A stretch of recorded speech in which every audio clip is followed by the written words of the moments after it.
aí, galera, beleza?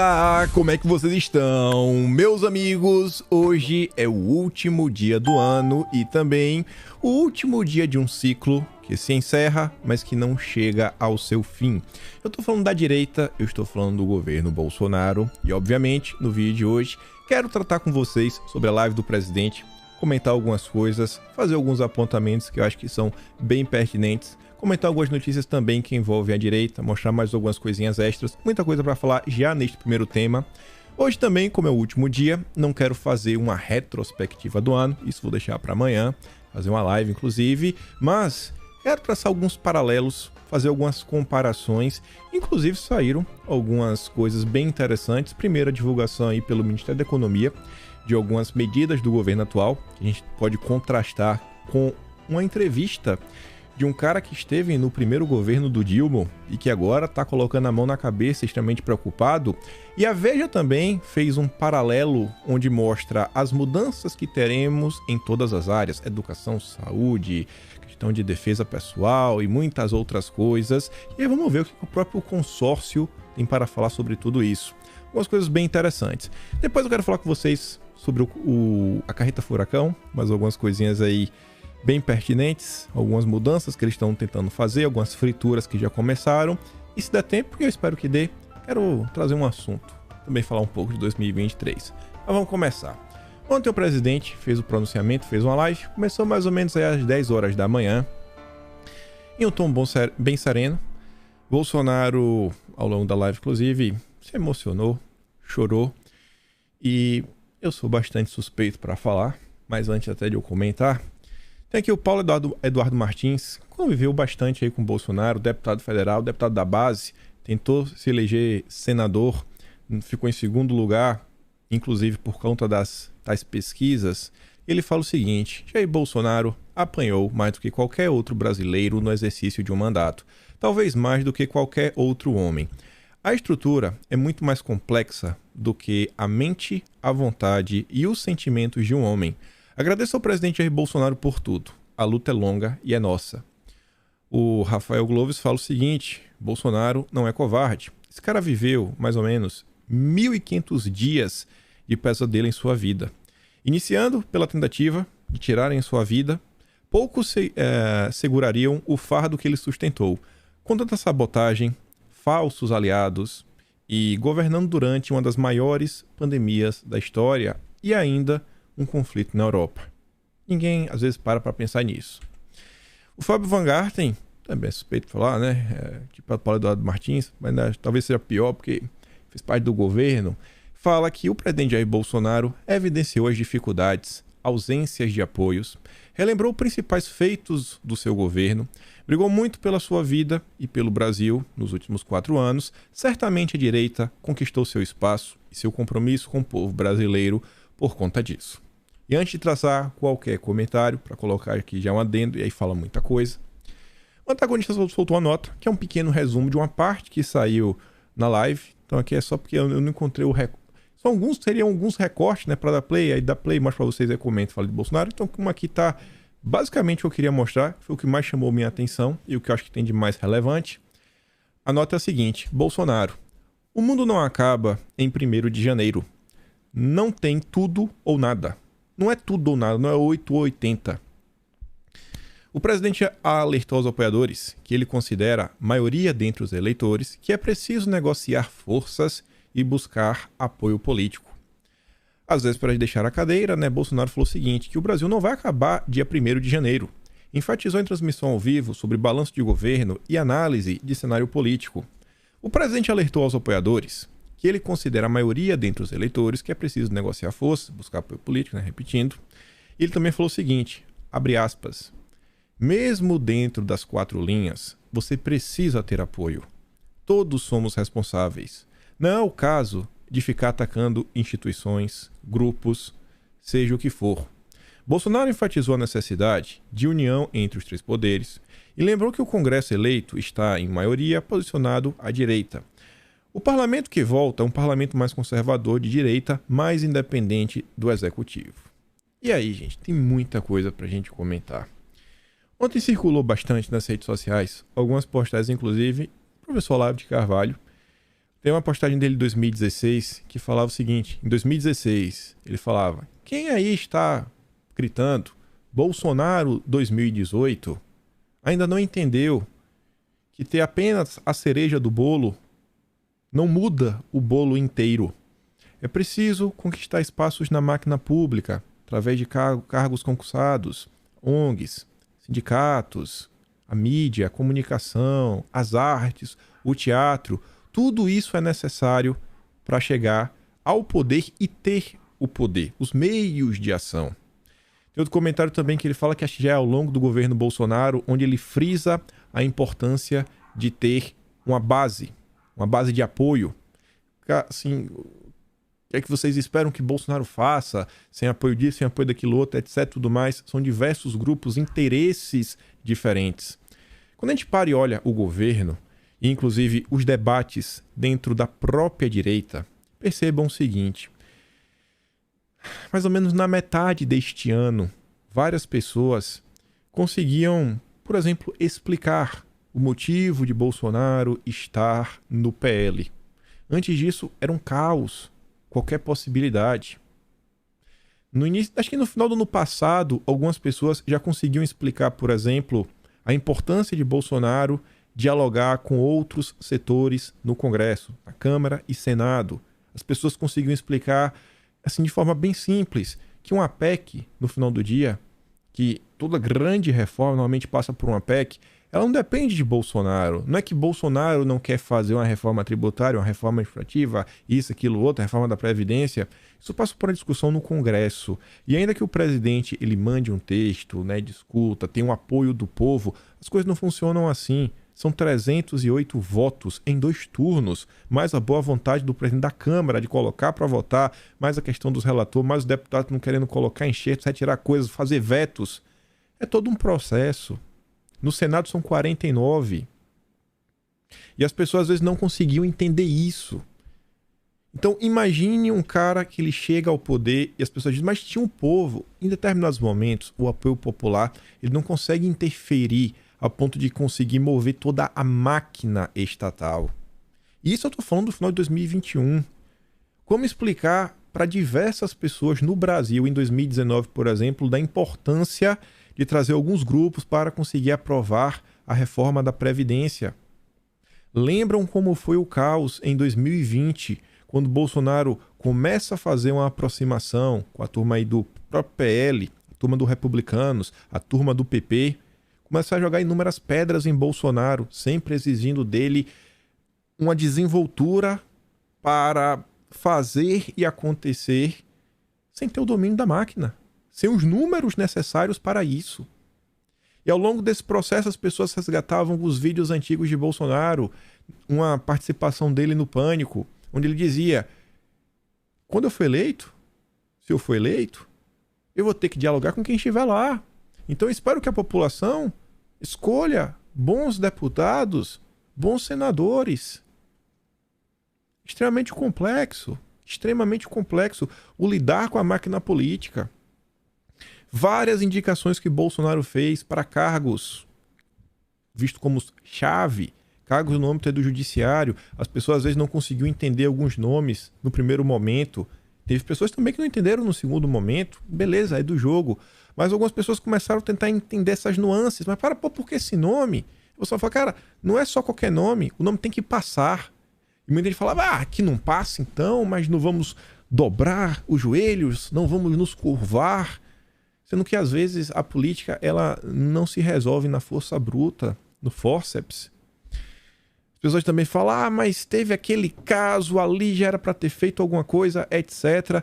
E muitas vezes a gente se deparava em cenários onde a insatisfação ela era totalmente legítima, essa insatisfação ela também era compartilhada pelo próprio Bolsonaro.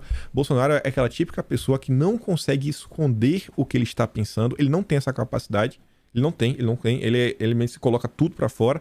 Ontem ele não se emocionou, não era lágrimas de crocodilo, tava bem claro aquilo ali. Então você vê que ele realmente está insatisfeito, mas da insatisfação até a tomada de ação, ter os meios, isso tem um grande abismo. Tinha que ter feito isso. Isso está nas prerrogativas e dentro dos poderes da presidência da República. E tudo isso que eu estou falando não faz com que os erros desapareçam. Erros aconteceram. Cada pessoa vai ter uma percepção diferente dos erros. Cada pessoa.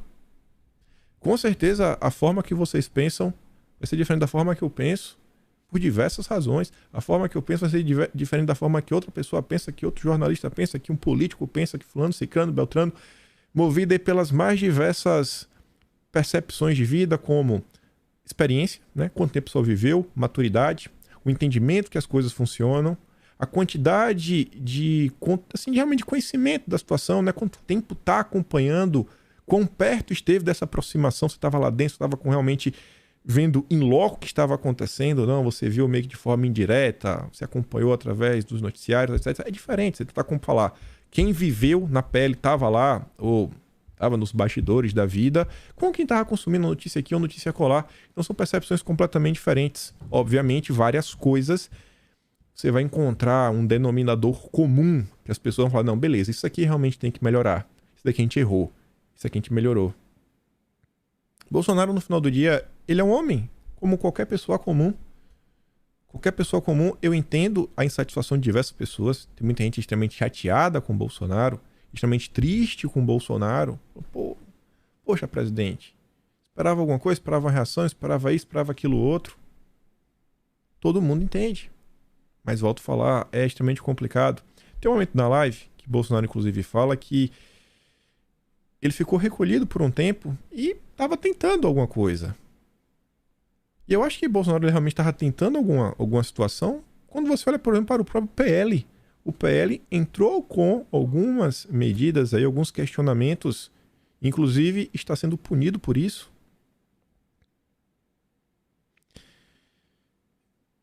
Vai levar um tempo para tudo isso ser digerido, para todo mundo poder entender algumas coisas. Tem coisas que com certeza não serão ditas, porque tem coisa que é complicada. Não adianta você tentar falar, não adianta você tentar explicar para algumas pessoas. Não adianta esperar que todas as pessoas fiquem felizes no primeiro momento. Eu não tenho nenhuma esperança que o que eu estou falando aqui agora, vocês vão falar, é isso mesmo, que você está certo. Eu tenho certeza que muita pessoa vai discordar profundamente, porque eu posso estar errado. Eu não sou dono da verdade. Outras pessoas vão discordar porque talvez nesse momento não concorde, porque está bem chateada, no futuro, sei lá, outras que têm algumas divergências, mas é assim que as coisas funcionam.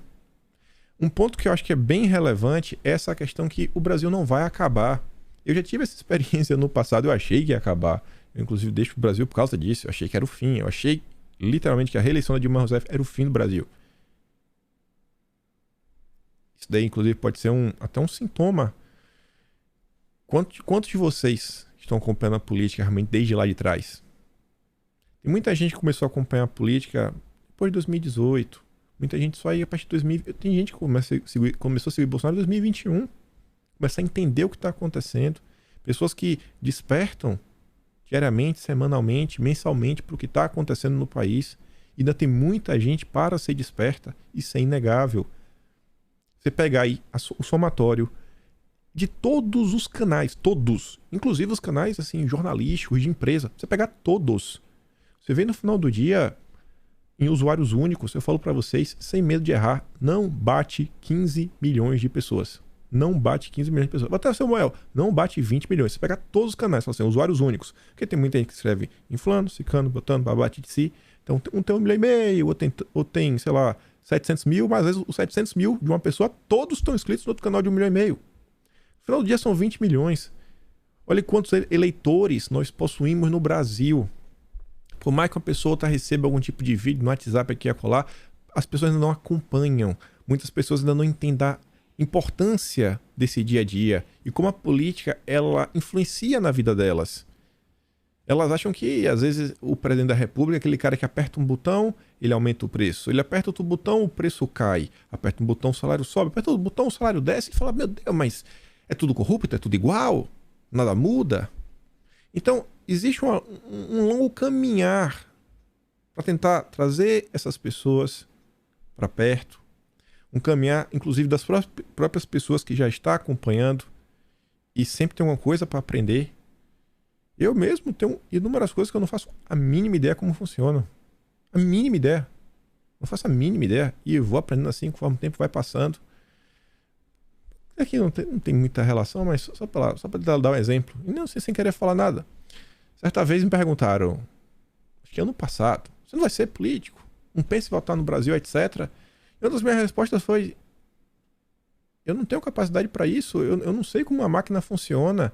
Não é porque eu comento sobre alguns assuntos, eu tenho um entendimento, às vezes, de como funciona a política interna, né? Essa agenda legislativa, algumas coisas. Porque a gente vai acompanhando todo dia, vem tentando se informar, conversa com outras pessoas, mas não é porque eu tenho conhecimento disso que eu tenho conhecimento, né, e capacidade de assumir um cargo político. Tem que estudar muito, tem que ter capacidade, é um desafio.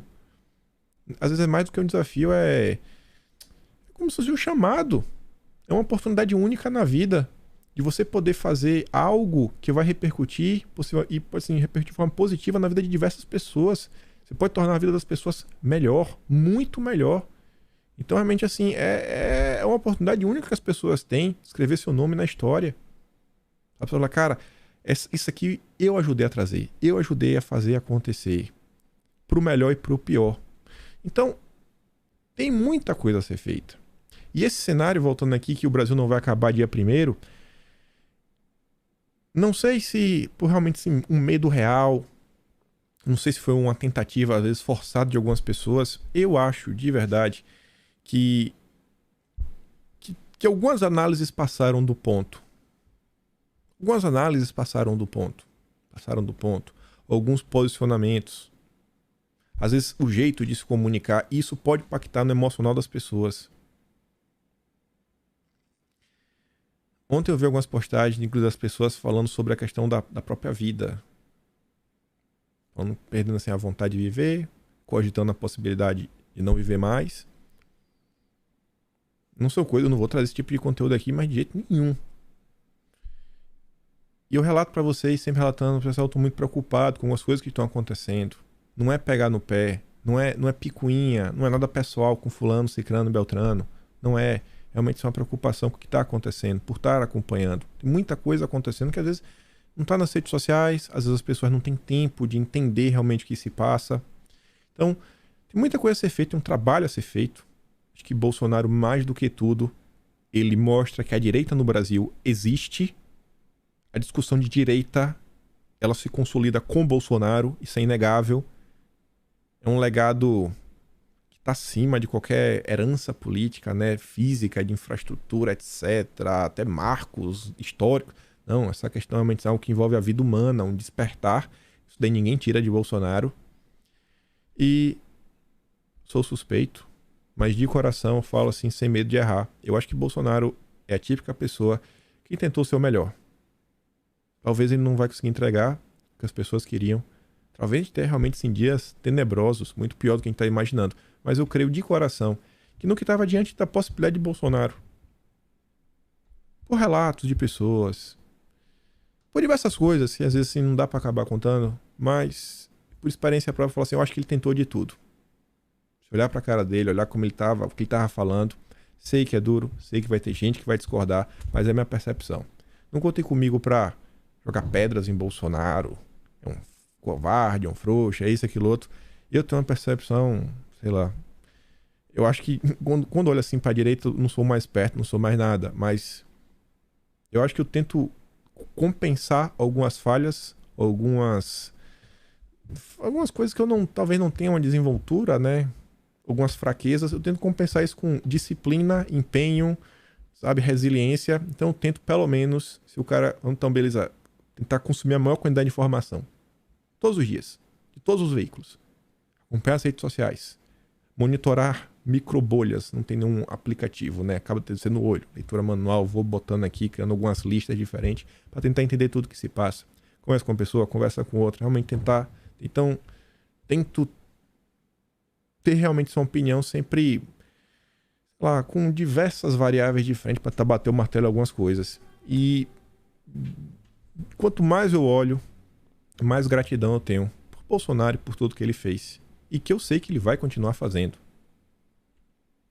Algumas outras coisas que eu acho que também vale a pena comentar, que envolve a direita, e comentar numa boa mesmo, sem pegar no pé de ninguém de forma assim, de nada.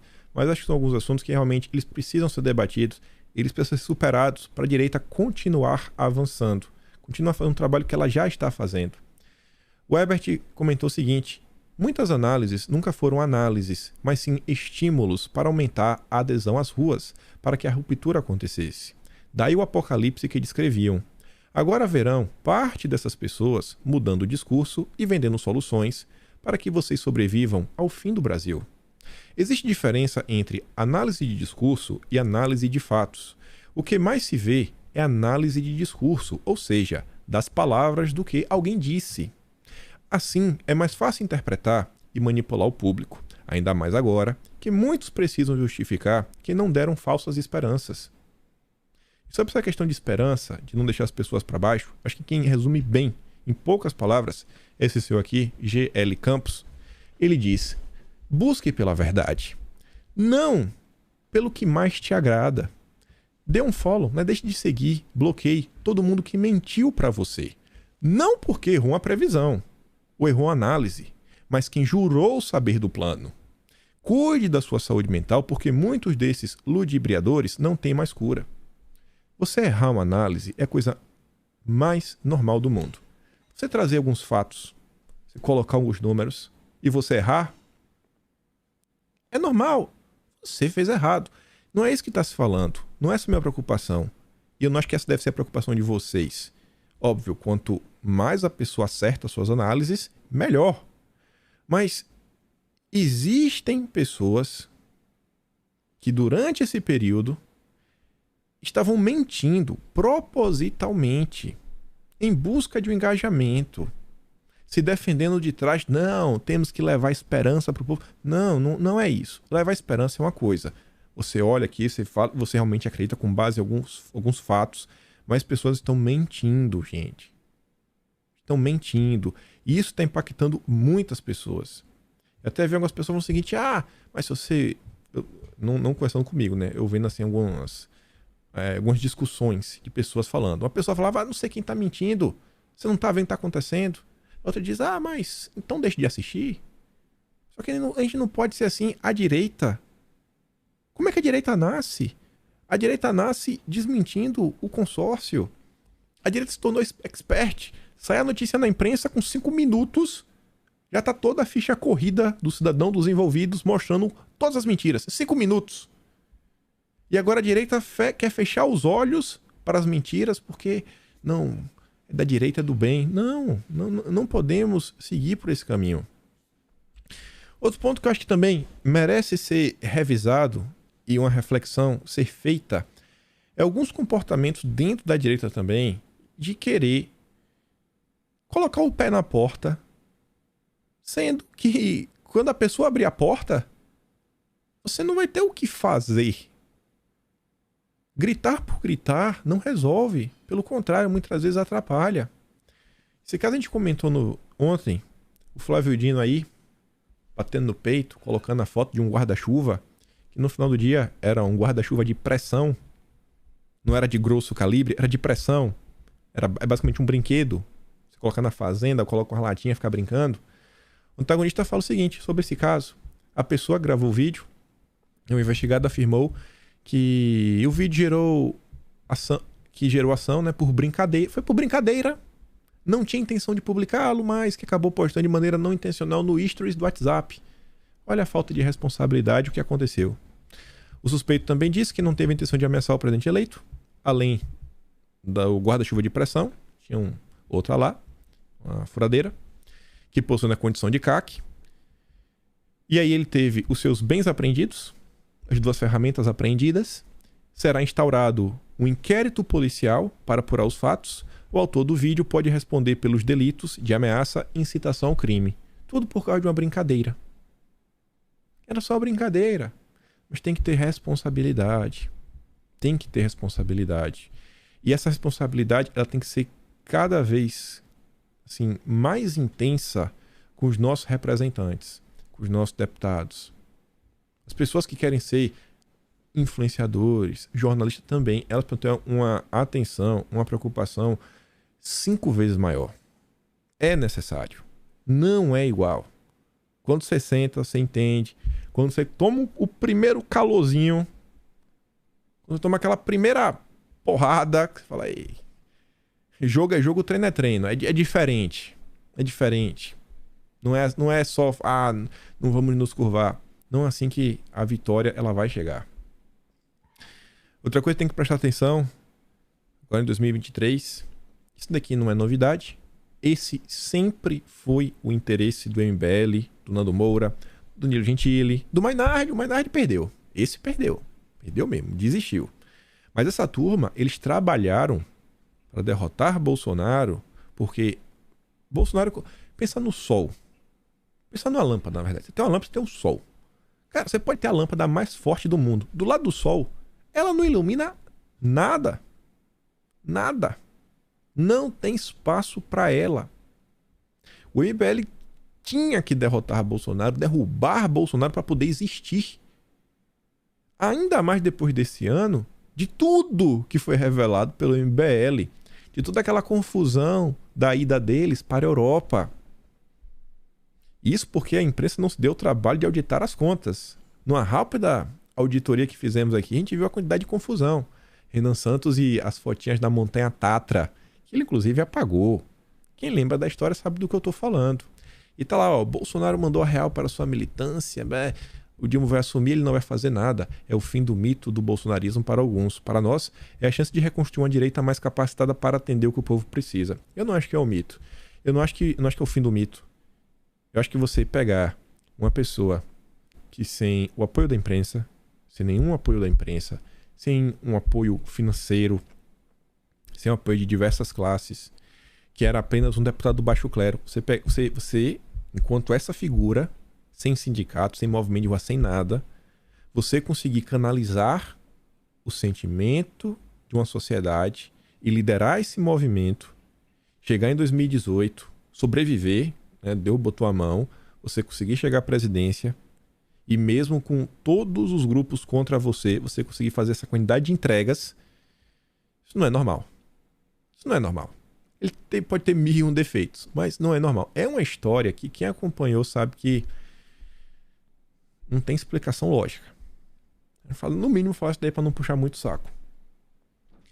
Algumas coisas que devem acontecer também, com certeza, e por isso tem que começar a pensar bastante no que vai ser dito. Não dar motivos. A esquerda já não precisa de motivo. Quando tem motivo, aí eles fazem a festa. Olha só, olha de onde saiu a nota. Guilherme Amado. Olha que até comentamos no vídeo ontem. O Guga Noblar chora, faz vários discursos que lava a alma da esquerda. Mas qual o peso político? Nenhum. Nenhum. Eu nunca vi o Guilherme Amado lavar a alma de ninguém. Mas tem uma nota dele que incomoda. Pergunta aí para alguns empresários. Bolsonaro será preso. Sistema de blindagem se dissolve, diz o Randolfo Rodrigues. Bolsonaro será preso, ele fez por isso. Se analisarmos todos os mandatos dele, já haveria motivos de sobra para ser condenado por peculato, corrupção ativa e passiva. Quem inventou o instituto do que charmosamente se chama de rachadinha, que na verdade é peculato, foi Bolsonaro em seu primeiro mandato. Mas nos seus 4 anos de governo, há um estudo de caso do Código Penal. Há crime de pandemia, desinformação de informações falsas, o próprio crime de peculato, prevaricação nos imunizantes, abuso de poder político e econômico nas eleições, atentado ao Estado Democrático de Direito, incitação contra a ordem democrática que ocorreu diversas vezes. Não há outro destino para ele, afirma Randolfo Rodrigues. O sistema de blindagem a Bolsonaro começa a se dissolver. Até 1 mês ou 2 meses, seria pouco provável um relatório da PF dando conta de que a denúncia que fizemos no curso da CPI da pandemia chegaria a essa conclusão. A esquerda tem pessoas na máquina. Tem pessoas na máquina.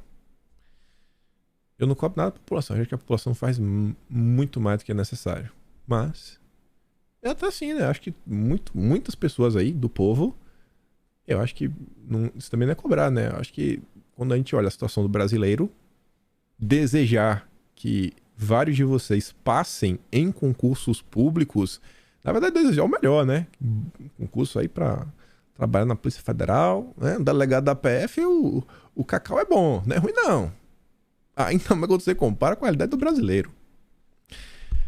Eu comentei sobre isso ontem e falei, gente, eu não sei o que falar sobre isso. E às vezes, quando você não tem o que falar, você diz, você não sabe. Você não sabe, é melhor do que você fazer alguns julgamentos prévios. Às vezes espera um pouquinho e às vezes a resposta vem. Comentamos ontem que Bolsonaro, ele iria editar uma portaria para permitir que o Maduro entrasse no Brasil. E assim, meu Deus, o que é que está acontecendo? Vai deixar o Maduro vir para o Brasil? Aqui a nota da Globo falando que o Maduro confirma que vai vir, após a revogação de portaria que impede de entrar no país. E aí, olha só, duas matérias de dois veículos diferentes, onde, no primeiro, a Madeleine Laxo, amiga e irmã do Luciano Ayan, aprontou, pintou, bordou, deu cambalhota em cima da direita, onde a Madeleine Laxo disse que Maduro na posse não é bom para a imagem do Dilma, mas é sensacional para o bolsonarismo. E quem diz não sou eu, a Basília Rodrigues, não vai falar que ela é bolsonarista. Na CNN, Bolsonaro libera a entrada de Maduro para expor intimidade de Lula com ditadores, diz governistas. O governo Jair Bolsonaro liberou a entrada do presidente da Venezuela, o Maduro, no Brasil para expor a intimidade do Dilma com ditaduras de esquerda. A afirmação à CNN é de integrantes do governo que ajudaram a elaborar o ato publicado nesta sexta para permitir a vinda de altos funcionários do regime para o país. Agora, Dilma não tem mais a desculpa de não ter como chamar o Maduro para a festa. Importante o povo brasileiro, o mundo e todos os venezuelanos que fugiram de lá verem que o maior ditador da América do Sul, responsável pelo maior êxodo da história recente, e o próximo presidente do Brasil são amigos íntimos, afirmou a CNN, um ministro de Bolsonaro. Você pode discordar da decisão, mas falar que Bolsonaro fez porque traiu, porque fez... Não é por causa disso. Na cabeça de Bolsonaro, essa ação é prejudicial para a esquerda. Quem diz isso? Madeleine Laxo, a Basília Rodrigues. A própria mídia vê dessa forma. Até porque a própria mídia critica a Venezuela. A própria mídia chama o Maduro de ditador. Até a Folha de São Paulo chama ele assim. Só que falando da posse das notícias, né, os sindicalistas estão tristes. Chamado de última hora. E criticam o desprestígio. O presidente da segunda maior central sindical decide não ir à posse do Dilma e fala decepção. O Dilma já vem acumulando intrigas ao seu redor. E vamos falar do Jair e do Dilma, algumas comparações, algumas coisas, a começar com essa notícia aqui, que o Brasil fecha 2022 com as contas no azul pela primeira vez em 9 anos. 9 anos. Desde 2013 isso não acontecia. Fruto de aumento da arrecadação e do corte de despesas. Saldo positivo do governo central vai corresponder a 0,4% do PIB. Isso aqui só para começar. O Ministério da Economia fez 2 infógrafos. Aqui tá pequeno, mas eu vou dar um zoom. Este primeiro é sobre controle dos gastos públicos e consolidação fiscal. Você vê, ó, Previdência, maior reforma estrutural da história. 855 bilhões em economia, esperado aí em 10 anos. Precatórios, controle frente aumento exponencial. Mesmo com a questão de vamos ver aqui, etc., né, aquelas brigas que tiveram em torno dos precatórios, olha o salto. Aumentou 4 vezes a média de 2010 a 2019. Saiu ali de mais ou menos 24,64 bilhões pagos para 90 bilhões. O governo pagando suas dívidas. O governo que paga. E essas dívidas muitas vezes é com a população. Que tem um tipo aí de processo que entra contra o governo federal e aí vira precatório. Novo marco fiscal, assegurando o equilíbrio das finanças do país. E aí mostra, né? Superávit, desde 2013 não acontecia. Redução das principais despesas do governo tem impacto direto na dívida pública. Você vê, ó, esta linha aqui, vermelha, esse tracejado, mostra como seria, possivelmente, né, a dívida brasileira sem nenhuma reforma. O azul tracejado são as reformas fiscais. E o azul clarinho é as reformas fiscais, mais as micro-reformas. Essas micro-reformas é aquelas coisas que a gente diz, não, Não fez uma reforma administrativa, mas a quantidade de carro comissionado que foi cortando por aqui e acolá reduziu bastante o tamanho da máquina pública. E quando você vê no final do dia, a dívida, você pega aqui Bolsonaro, ele entrega a dívida menor. Eu posso estar errado. Eu acho que é o primeiro governo desde a redemocratização que entrega devendo menos do que quando assumiu. Solução da Lei Candia após 25 anos de disputa, que envolve a compensação de perdas da desoneração da exportação. Aprovação da autonomia do Banco Central. Assegurar a estabilidade da moeda, zelar pela estabilidade e pela eficiência do sistema financeiro, suavizar as flutuações do nível de atividade econômica. E num período com a esquerda no poder, meu Deus, já pensou? Com o Banco Central ainda? O caos. Choque de produtividade. Crescimento de serviços digitais, né? Acesso à carteira de trabalho digital. E aí tem vários dados aqui, né? Número de usuários do portal do governo em novembro de 2022, 141 milhões. A quantidade de pessoas que saíram aí, sabe, que eram invisíveis. E aí foram sendo cadastradas, etc., ao longo do processo. Reposição de funcionários. Segundo o governo mais digital do mundo. O maior das Américas. Só está atrás da Coreia do Sul. Uma coisa que a gente consegue vencer de quase todo mundo. Desestatizações, desinvestimentos, reduzir a participação do Estado na economia. E aqui citei várias coisas. E não para. Recursos federais para a saúde. Um aumento. Ainda mais porque teve a pandemia, teve que gastar. Auxílio emergencial, garantia de renda mínima na pandemia. E esse processo bancarizou em torno de 38 milhões de pessoas, que eu falei, nessa era da invisibilidade. Teve um efeito multiplicador no PIB. Preservação de 11 milhões e meio de empregos, com diversas medidas que foram tomadas ao longo do tempo. Preservação de empresas, crédito e alívio tributário, também aconteceu em torno da pandemia. Plano de auxílio aos estados, municípios e Distrito Federal. E também, depois de muito tempo, teve muito governo e cidade fechando as contas no azul. E aí as medidas sólidas permitiram a retomada em V. O outro infógrafo do governo diz respeito às reformas, as grandes reformas que foram feitas para o mercado para aumentar da produtividade e competitividade. Aqui temos os marcos legais. Marco legal do saneamento. E aí tem várias informações, mas que o objetivo final é que todo brasileiro tenha água e esgoto em casa. Que para muitos é a coisa mais normal do mundo, abrir a torneira e ter água, mas tem muita gente que infelizmente tem que acordar de manhã e pergunta assim, cara, como é que eu vou fazer para ter água? Marco legal das telecoms.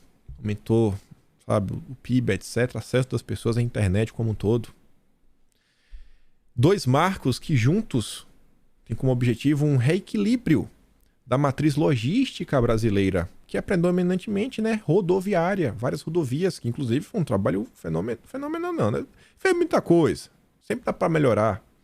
Mas o Brasil, todo mundo sempre falou, pô, e os trens? E o transporte aquaviário, hidroviário, etc. E o governo veio com o marco das ferrovias, lei da cabotagem, fim do monopólio da Petrobras, também com a abertura do mercado do refino e o novo mercado de gás. Sempre visando uma melhoria de todo o cenário para o povo.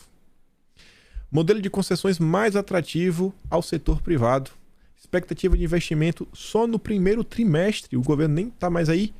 95,2 bilhões.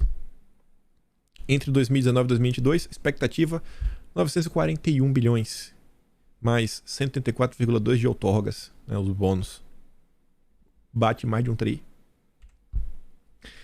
Desburocratização, lei de liberdade econômica, lei do ambiente de negócios, garantia de livre mercado, simplificação na abertura e funcionamento de empresas.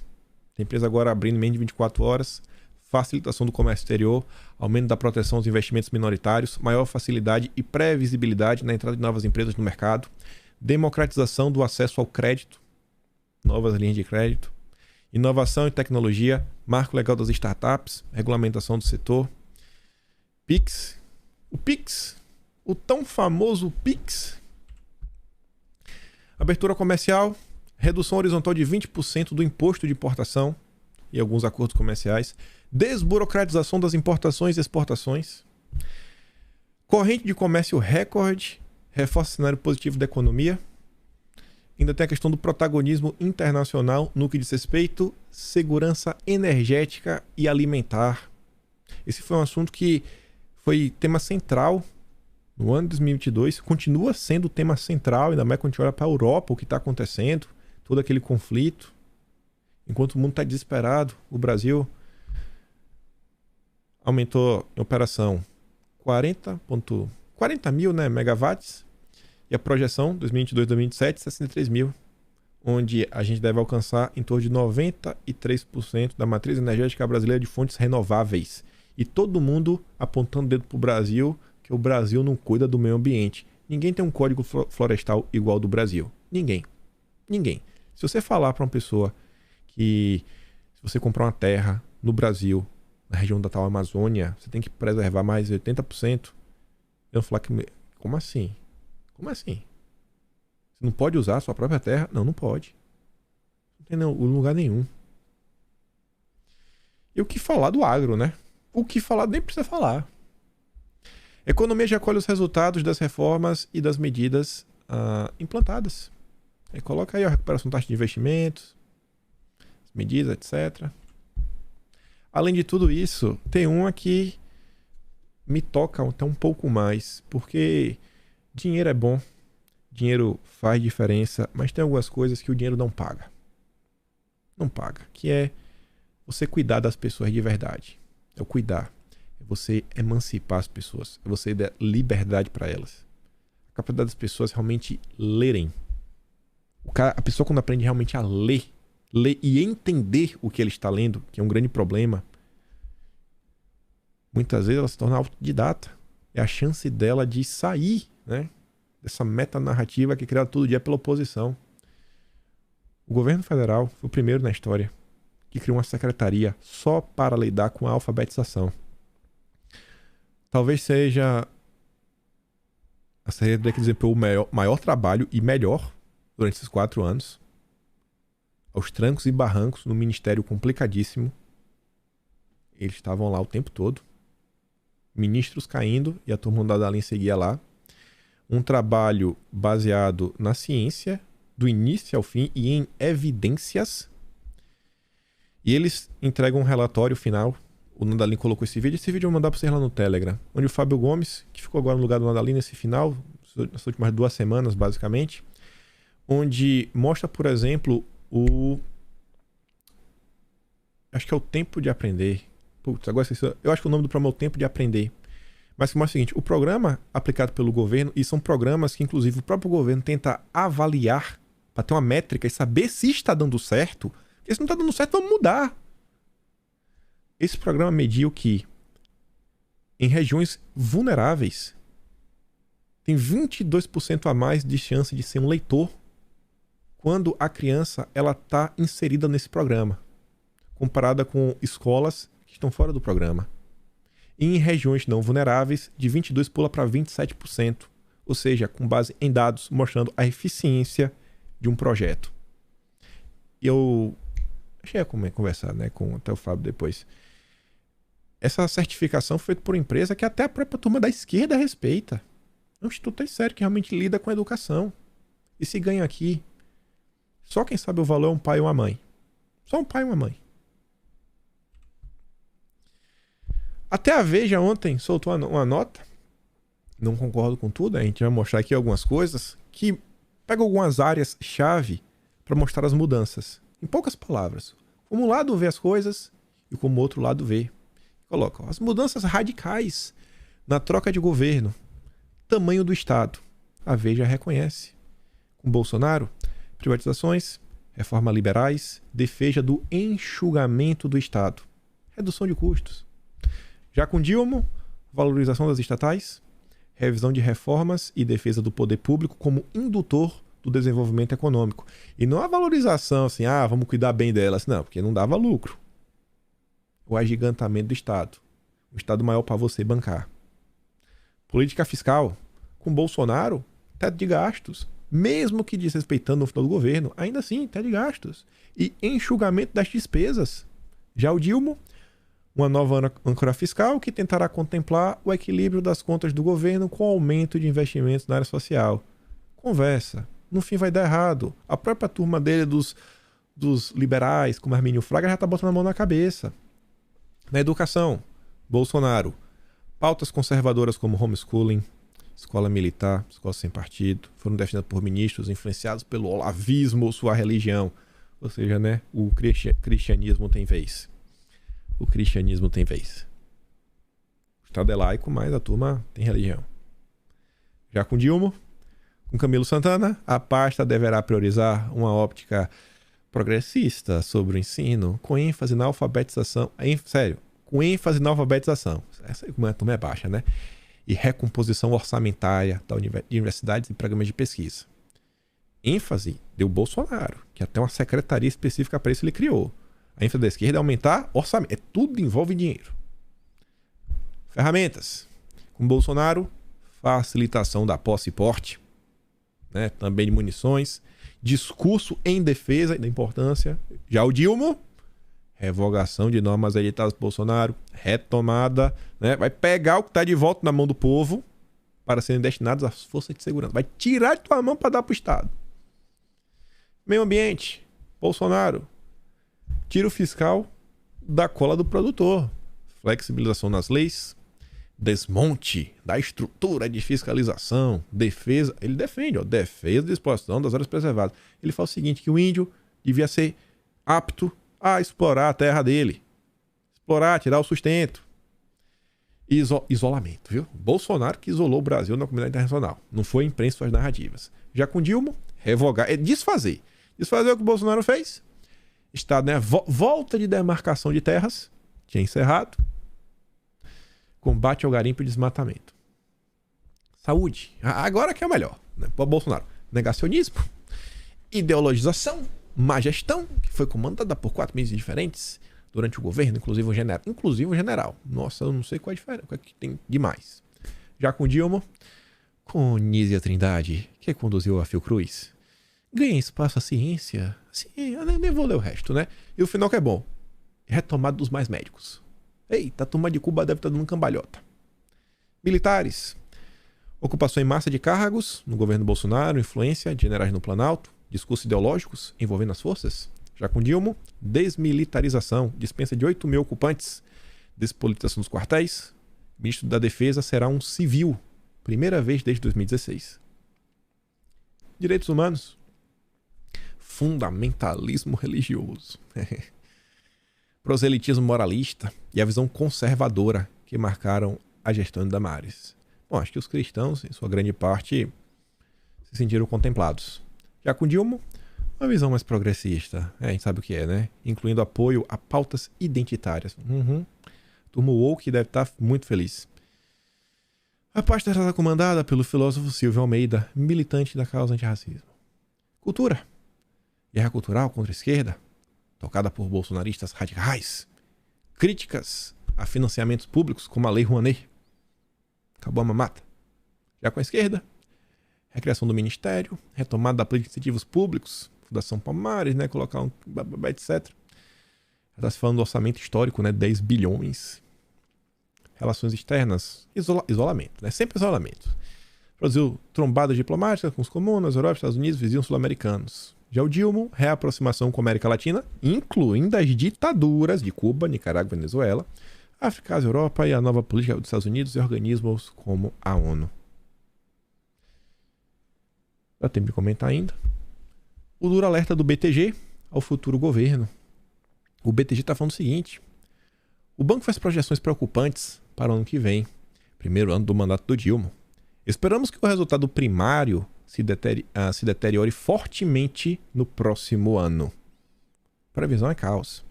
Refletindo os gastos extras aprovados no projeto de lei de transição. Redução das receitas extraordinárias e relacionadas a commodities, e o crescimento mais fraco nas linhas de receita correlacionadas com a atividade econômica, afirma a instituição. O BTG projeta uma dívida pública bruta, em 2023, de 78,2% do PIB. Agora sim, enquanto a direita, o governo Bolsonaro mais especificamente, consegue surpreender e ver os seus dados passarem o ano sendo revisados para cima, vamos lembrar no ano de 2022? As primeiras análises colocavam um PIB negativo. Aí revisou para 0. Revisou para 0,2. Revisou para mais ou menos 0,6, 0,8. Depois revisou para 1,2, 1,4. Depois revisou para 1,82. Depois 2,2, 4. Até no final do ano, PIB de 3, 3,4. Isso, estávamos falando de PIB negativo. Um cenário onde o desemprego caiu, né, recorde assim, histórico de queda. Já a esquerda, se tiver que revisar, é para baixo. Tá falando 78, é capaz de fechar em 80. 85? Sabe até mais? Até onde vai o apetite dessa galera. Você vê como a preocupação ela tem total sentido. Marcos Lisboa, um cidadão que esteve no primeiro governo do Dilma. Era basicamente o palácio do governo Dilma. Primeiro governo.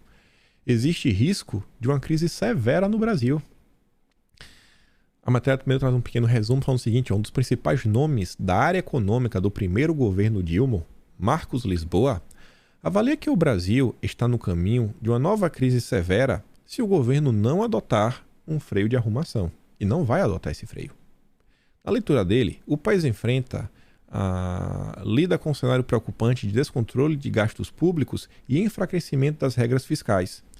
Aí lá, para tanto, selecionei só 3 perguntas e as respostas do Marcos Lisboa. A primeira delas: falta esse pragmatismo agora? E pessoas como Gushiken, ele disse: agora está se fazendo uma aposta em uma certa visão de que o papel da política pública é apoiar e estimular o investimento, seja público e privado, que isso vai gerar um crescimento econômico e que, com o crescimento, a conta será paga. É uma aposta que está sendo feita sem evidência, sem muita evidência. Pelo contrário, que projetos grandes que foram iniciados em 2008, 2009 e 2010 deram certos? Ferrovias? A grande Petrobras queria virar uma das maiores empresas do mundo? A indústria naval? O que deu certo naquilo? É uma visão complicada de política pública, porque ela vem com a narrativa que não se preocupa muito em ter evidências. Acho que é preocupante e que não estão atentando para as repercussões disso.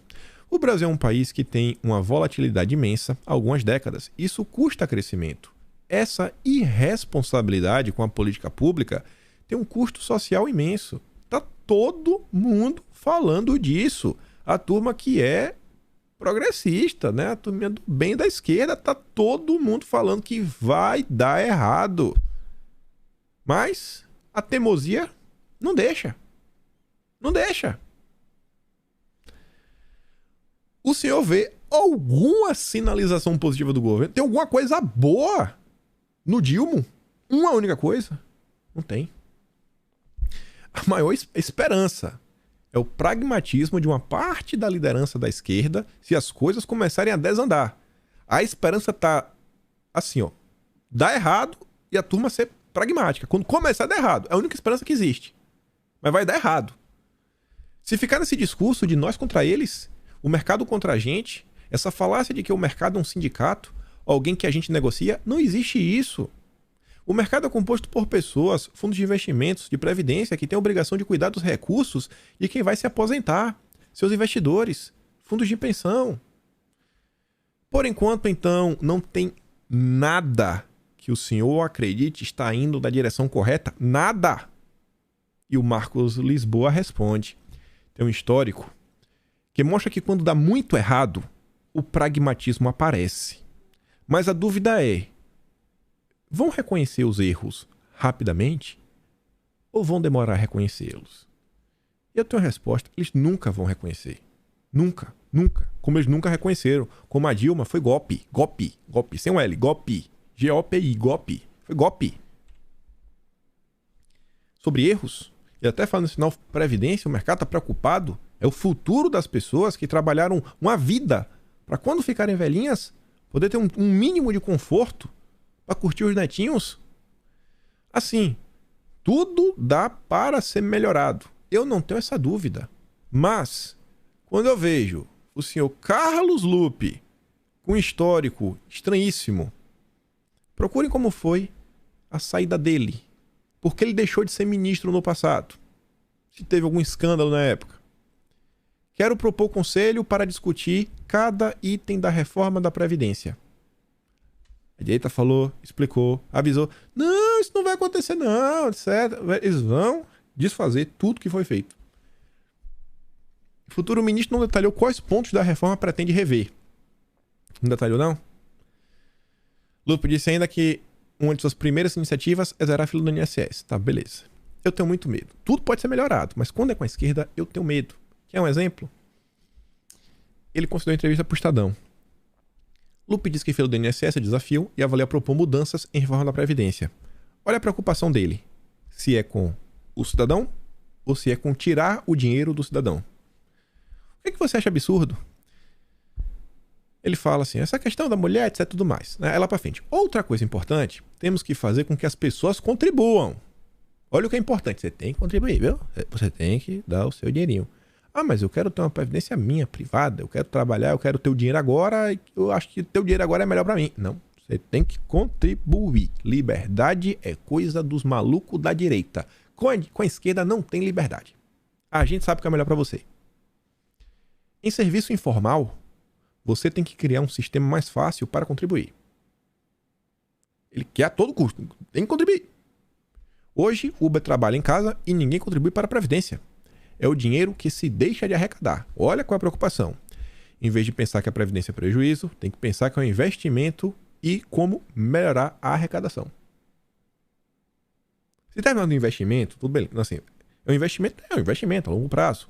Mas também como melhorar a arrecadação.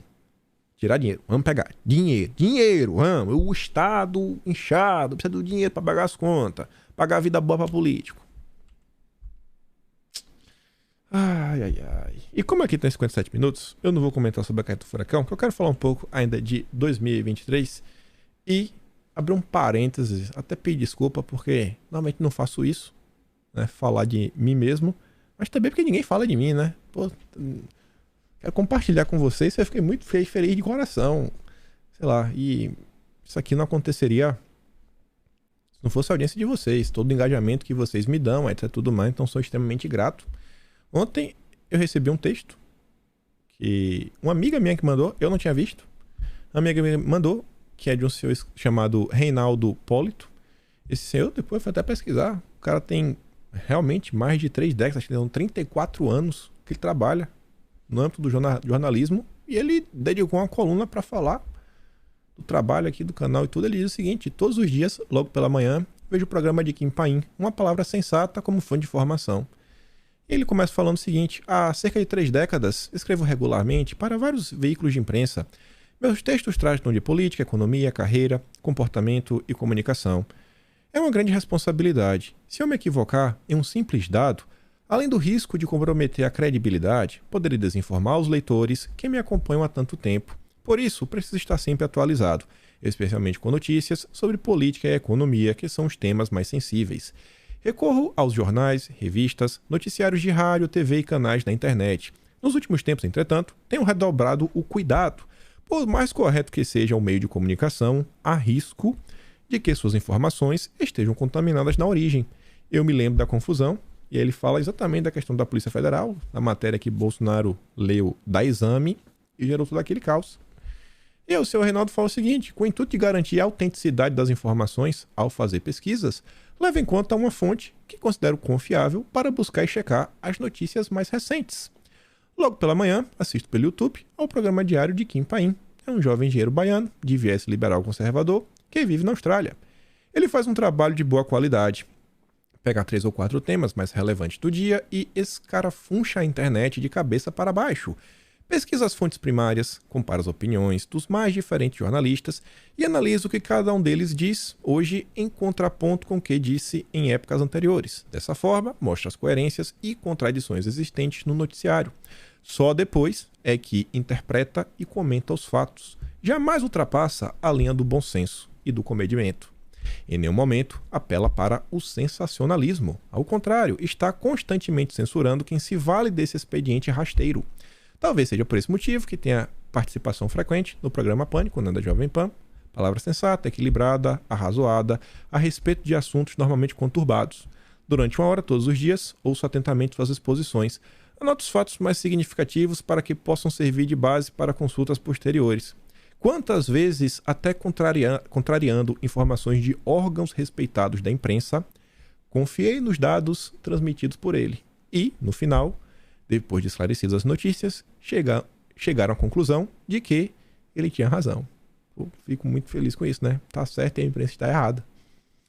Para as pessoas que querem saber como agir para escapar das armadilhas que permeiam a internet, com notícias falsas, o programa diário de Paim pode ser uma boa opção. Não será preciso levantar cedo para se informar com ele. A qualquer hora do dia, basta ir ao YouTube e terá à disposição toda a programação gravada. Às sextas-feiras, na verdade não é sexta, né? Ele fala que dominou o dossiê. Na verdade é quando aparece. Um levantamento completo sobre determinado tema, abordando todos os lados possíveis daquela notícia. São avaliações preciosas. E ele me critica agora, do parágrafo. Só que antes, vocês percebem, eu sempre solto um vídeo. Eu não faço live. Solto um vídeo. Sabe por quê? Porque eu parto do pressuposto que eu vou fazer uma live, pode ter alguém que vai entrar no meio. Se ele entrar no meio, ele pode perder o início. E todos os meus vídeos, eu tenho uma preocupação de criar uma ordem. Tem o início, tem o meio e tem o fim. O que eu sei que eu posso deixar para falar outro dia, eu deixo para o final. O que realmente eu quero falar sobre isso, eu coloco no início. Tem coisa que eu tenho que falar no início para depois fazer sentido lá na frente. Então, quando é um vídeo, o cara vai começar do início. Ninguém abre um vídeo e pula para metade. O cara não abre o vídeo e começa a exigir do início, né? Não é do final. Então, eu sempre tenho essa preocupação. E também, faz live, aí começa a fazer uma pergunta. Aí você não responde a pergunta, você acaba sendo rude. Eu já falo 1 hora por dia, eu imagino fazer uma live de 2 horas. Primeiro que é o tempo. Segundo que, acho que para algumas pessoas, 2 horas não tem como. 1 hora, eu já perco muito tempo, 1 hora por dia te vendo. Tu quer que eu te veja 2 horas por dia? Tem gente que vai achar, tem uns malucos que vai gostar, mas tem muita gente que fica complicado. Para não dizer que o comentarista político não tem lá suas falhas, olha só, lembro que ele torce o nariz para algumas pessoas que admiro. De vez em quando também me passa a impressão de estar sendo cuidadoso em demasia. Evita pronunciar palavras e expressões que poderiam causar problemas. Foge de polêmicas que talvez o prejudicassem, ainda que tivesse razão. Entendo, mesmo residindo do outro lado do mundo, correria o risco de perder seu canal e ficar sem os seus seguidores, que conquistou ao longo dos últimos anos, a duras penas, com muito trabalho e dedicação. Já cheguei até a me sentir contrariado com esse seu comportamento excessivamente precavido. Depois, refletindo com calma e sem paixão, concluí que no lugar dele não agiria de maneira distinta. Há circunstâncias em que faço o mesmo quando escrevo os meus textos. Para quem está só lendo ou assistindo, é fácil apontar o dedo e acusar. Estar do outro lado, entretanto, sendo observado por centenas de milhares de olhos, é uma condição totalmente distinta, bem mais delicada. Ninguém precisa concordar com tudo que o Kim Paim fala, mas, tendo em vista a seriedade de seu trabalho, suas análises, em muitos casos poderão ajudar nos momentos de reflexão. Espero que a minha sugestão contribua para que você possa se informar com segurança sobre o que acontece de mais importante no noticiário, não só do nosso país, como também do exterior. E ele deixa lá o Instagram dele, que é o Polito. Seu Renato, fico muito feliz. Aqui estão os links do vídeo de hoje. Só que antes de acabar, assim, eu quis trazer esse texto, eu realmente fico muito feliz. Tudo que aconteceu, né? Independente assim. Depende não, né? Eu fico triste bastante com o Brasil, com diversas coisas. Eu tenho um lado, meu lado sempre foi bem claro, não faço nenhuma questão de esconder. Até quando estou dando notícia para comentar do Jair, eu faço questão de colocar o Jair na frente, sei lá, para mesmo. O cara tá passando no YouTube, o cara vê a cara de Bolsonaro, né? O rapaz, Bolsonaro tá em todo lugar, tá em todo lugar. Em todo lugar. Eu nunca coloquei de cara feia. Sempre cara bonitinha lá, tá lá sempre no cantinho. Tentando ajudar do jeito que dá. Eu acho que é importante. Tento fazer um jornalismo imparcial, mas não tem como, é impossível, óbvio. Obviamente também quero ver a direita vencendo, né? Então tem alguns temas que às vezes tem muita gente para criticar, não serei eu. Deixo aí para a imprensa. E aí acho que esse ano de 2023, com todos os perrengues, estando aqui, tendo conquistado alguns problemas que eu não esperava, principalmente durante o período eleitoral, só que são coisas que eu não vou ficar aqui chorando minhas pitangas pra você, né? Todo mundo tem seus problemas, Cada um carrega a sua cruz. Então, eu resolvo os meus e vai dar certo. Enfim, Deus está no controle. Mas dependendo de tudo, acho que o ano 2023 foi um ano bem proveitoso. Literalmente, apenas no dia 25, eu coloquei um vídeo que foi pré-gravado. Só o vídeo do dia 25. Foram 364 vídeos do dia. Sem nenhum dia de férias. Eu acho que eu não tiro férias desde 2019, pra falar a verdade. Isso gera alguns problemas, inclusive pessoais. Também não vem ao caso. Cada um carrega a sua cruz. E eu acho que eu só faço isso porque realmente é um prazer. Eu sinto um prazer, é sempre uma satisfação. É um ano que chega ao fim com o sentimento assim, cara, dever cumprido. Eu entreguei. Sabe, todo dia eu tava aqui. Cedo ou tarde, faltou luz. Fui no posto. No dia que eu fui no posto, eu falei, cara, nada mais me impede. Peguei o notebook, fui na frente do posto. Abri uma live do posto de gasolina. Falei, vai ter vídeo hoje, vai ter vídeo todo santo dia. Não vai ser uma intempérie dessa.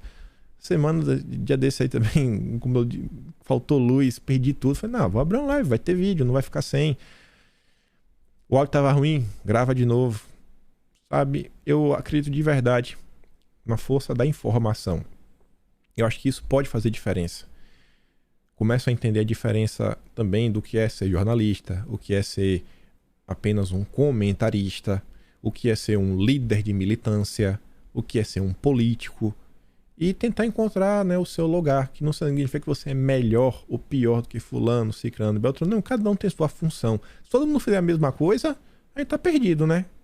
Eu acho que realmente você tenta entender, tenta trabalhar com fatos, entender como a imprensa trabalha, onde estão as principais informações. O debate público ele não acontece em todos os veículos. Não são todos os jornalistas que têm força para influenciar nas tomadas de decisões, etc. E acho que conseguiu desenvolver uma certa expertise em detectar de umas coisas que estão acontecendo.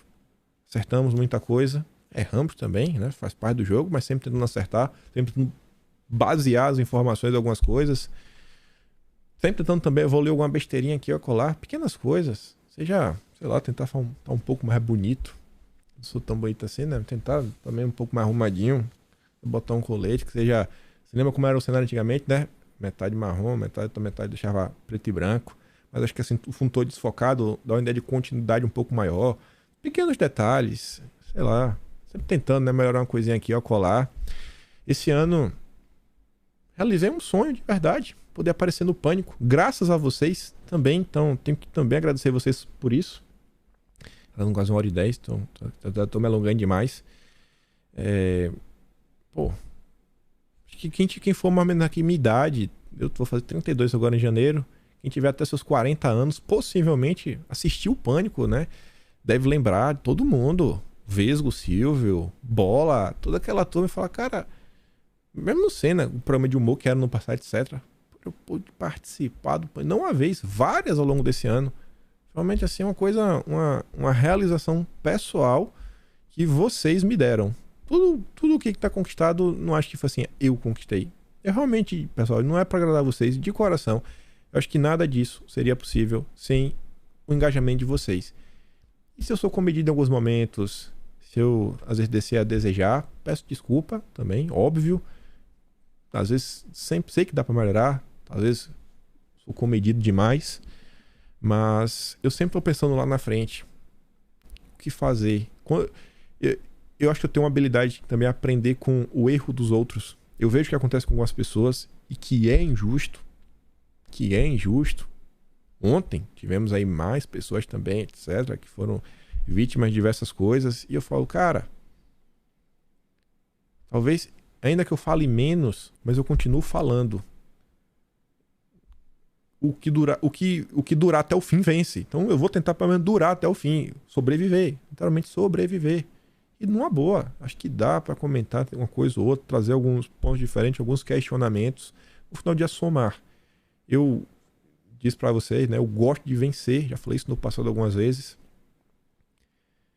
Tivemos algumas vitórias nesse ano 2023, a mente fala sobre isso, quero fazer uma introspectiva, lembrar de algumas coisas, mas no mais realmente só para agradecer. O ano chegou ao fim, aos trancos e barrancos. Eu sei que muita gente no vídeo de hoje está bem chateado, tudo que aconteceu. Confesso que eu não tô tão chateado assim. Tinha minhas razões, não baseadas em achismo, para acreditar que um cenário como esse ele iria se desenhar por diversas razões. Tanto que eu nunca quis incentivar ninguém a nada, sempre deixei claro, pessoal, tomem as decisões de vocês com base no que vocês realmente pensam. Me preocupo demais com que eu fale possa causar repercussão negativa na vida de alguém. Um dos fatos também que, não vou falar o nome da pessoa, etc., mas na verdade são algumas pessoas, são alguns comentários que às vezes eu acabo recebendo que você fala assim, cara, quão maravilhoso é poder, sabe, estar envolto em algumas coisas. Tem uma tia do Zap que infelizmente ela não tá mais aqui entre nós. Não tá mais aqui. Enquanto ela tava aqui, eu podia ouvir que, pô, ela tava doente nessa série e que eu alegrava o dia dela. E o filho dela, quando se falou, pô, cara, obrigado por tudo, etc. E eu falei assim, cara, mas eu não tô fazendo nada. A única coisa que eu fiz foi um dia falar com ela, mandar um vídeo pra ela, coisa assim, sabe, tão irrisória e poder alegrar a vida de alguém, fulano, ciclano, beltrano. Então, dentro da minha limitação também de tempo, não consigo dedicar tanto. Eu já gasto muito tempo assim diariamente, pode parecer que não. Mas só para produzir um vídeo diário são pelo menos aí 6 horas sentado só na parte do computador, fora o resto do dia, pesquisando. Acordo de manhã, já pego o celular, dá uma olhada aqui, dá uma olhada colar. Queria gastar mais tempo, responder mais pessoas, etc. Tentar fazer mais, entregar mais, né? No ano de 2023, fazer mais alguma coisa. A questão do observatório, ela, mais não estou falando, ela não está parada. Teremos novidades boas também. E é isso, gente. O que eu posso prometer é que eu vou estar aqui de manhã, enquanto der, todo dia. Talvez eu tire alguma férias ano que vem. Pô, né, literalmente não paro nenhum dia em 2022. Me causaram problemas pessoais, principalmente com minha mulher. Beleza. Mas eu acho que valeu a pena. Eu acho que assim, eu posso colocar a cabeça no travesseiro e falar, eu me esforcei. Eu tava aqui, disciplina, resiliência, todo santo dia. Apenas o dia do Natal, dia 25, porque também não dá pra falar de política, eu coloquei um vídeo. Mas pra falar do que existe de bom no mundo, que também fala um pouco de política. E isso aí, né? 2023 tá vindo. Espero ver vocês. Eu acho que esse discurso do agora acabou não cola, não comigo. Eu acho que muita gente que tá assim nesse momento, que tá com raiva, vai voltar. E é isso, gente. Tamo aí. O que deve é. Vai lá no Telegram, pega o vídeo do Fábio Gomes. Foi um prazer. Eu tô falando assim, né? Como quase fosse a despedida, a gente vai. Espero ver vocês amanhã de novo. Amanhã eu vou estar aqui de novo, dia 1º de janeiro. E vamos que vamos. Aquele grande beijo. Abraço. Abraço bem apertado. Tamo juntos e feliz 2023. Valeu, meus amigos. Brasil acima de tudo, Deus acima de todos. Bolsonaro, pra mim, continua sendo um mito e é isso. Fui.